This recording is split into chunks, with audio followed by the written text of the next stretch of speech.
കനത്ത ചൂടിലൊരുങ്ങി കൊല്ലം ജില്ല. വരും ദിവസങ്ങളിൽ ചൂട് ഇനിയും കൂടുമെന്നാണ് പ്രവചനം. സംസ്ഥാനത്ത് ഏറ്റവും കൂടുതൽ ചൂട് അനുഭവപ്പെടുന്ന ജില്ലകളിലൊന്നായി കൊല്ലം മാറിക്കഴിഞ്ഞു. അടുത്ത 3 ദിവസങ്ങളിൽ 38 ഡിഗ്രി വരെയും 17 മുതൽ 39 ഡിഗ്രി വരെയും ചൂട് അനുഭവപ്പെടുമെന്നാണ് കാലാവസ്ഥാ നിരീക്ഷകർ പറയുന്നത്.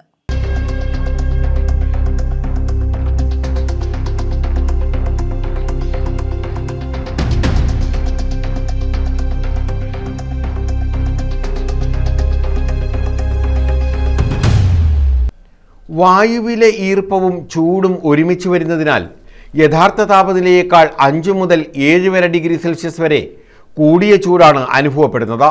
രാവിലെ 10 മുതൽ വൈകിട്ട് 4 വരെ പുറം ജോലികളിൽ ഏർപ്പെടേണ്ടി വരുന്ന നിർമ്മാണ തൊഴിലാളികൾ, ലോട്ടറി വിൽപ്പനക്കാർ, ഗിഗ് തൊഴിലാളികൾ, വഴിയോര വിൽപ്പനക്കാർ തുടങ്ങിയവരാണ് ഏറ്റവും അധികം ബുദ്ധിമുട്ടുന്നത്.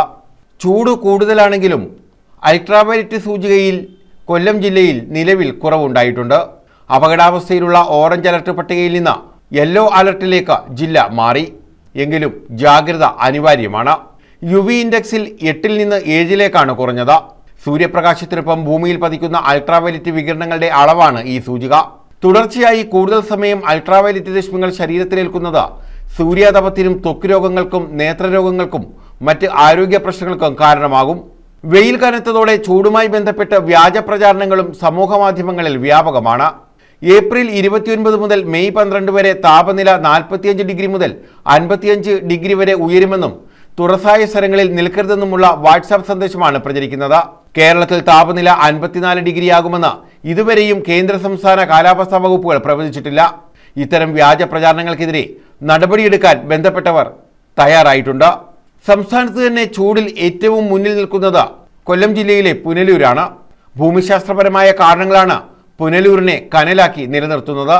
പശ്ചിമഘട്ട മലനിരകളാൽ ചുറ്റപ്പെട്ടതും എന്നാൽ താഴ്ന്ന പ്രദേശമായി നിലനിൽക്കുകയും ചെയ്യുന്ന ഇടമാണ് പുനലൂർ. ഇത് കാറ്റിന്റെ ഗതിയെ തടസ്സപ്പെടുത്തുകയും ചൂടുള്ള വായു അവിടെ തന്നെ തങ്ങി നിൽക്കാൻ കാരണമാവുകയും ചെയ്യുന്നുണ്ട്.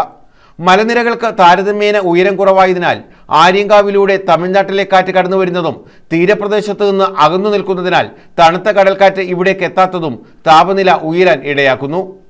മഴമേഘങ്ങളുടെ സാന്നിധ്യമില്ലാത്തതും ചൂടുകൂടാൻ കാരണമാണ്. വടക്കൻ അറബിക്കടലിൽ നിന്നുള്ള എതിർചക്രവാതവും ചൂടുകൂടിയ വായു സഞ്ചാരവും ചൂട് വർദ്ധിക്കാൻ മറ്റൊരു കാരണമാണെന്നും കാലാവസ്ഥാ കേന്ദ്രം അധികൃതർ പറയുന്നു. അടുത്ത 2 ദിവസങ്ങളിൽ വയനാടും ഇടുക്കിയും ഒഴികെയുള്ള ജില്ലകളിൽ താപനില 36 ഡിഗ്രി സെൽഷ്യസിന് മുകളിലേക്ക് ഉയരാൻ സാധ്യതയുണ്ട്. കൊല്ലം ജില്ലയിൽ തിങ്കളാഴ്ച 36.6 ഡിഗ്രി സെൽഷ്യസാണ് താപനില രേഖപ്പെടുത്തിയത്. News bureau, Chavara.